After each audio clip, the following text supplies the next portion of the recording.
কেন্দ্র দখল করা যারা অতীতে করেছে, যারা করতে চায়, যারা করতে সহায়তা করে, তারা দেবিদ্বারের বিভিন্ন পথে প্রান্তরে আবার ষড়যন্ত্রের জাল বিস্তার করা শুরু করেছে।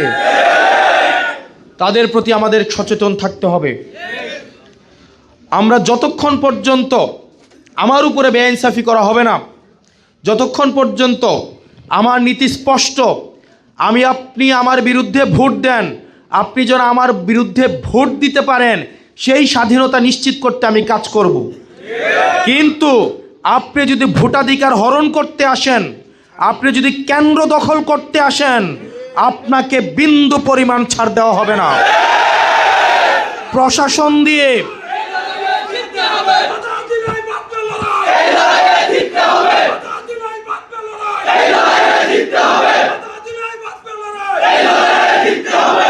প্রশাসন দিয়ে, পুলিশ দিয়ে, অর্থ দিয়ে, ক্যাডার দিয়ে নির্বাচন ম্যানিপুলেট করার চেষ্টা আপনারা যারা করছেন, আপনারা যারা ভাবছেন নির্বাচন হচ্ছেন আপনার ঋণ খেলাপির ঋণ পরিশোধ করার একটা উপলক্ষ, আপনারা যারা ভাবছেন যে নির্বাচনের পরে আপনাদের যে ব্যাংকে যে ঋণগুলো রয়েছে দেবিদ্বারের এই উন্নয়নের টাকা মেরে দিয়ে সেই ঋণ আপনারা পরিশোধ করবেন, নির্বাচনের আগে আপনাদেরকে হুঁশিয়ার করে দিচ্ছি, এই জনগণকে নিয়ে এই ভোটচোরদের বিরুদ্ধে আমাদের অবস্থান থাকবে।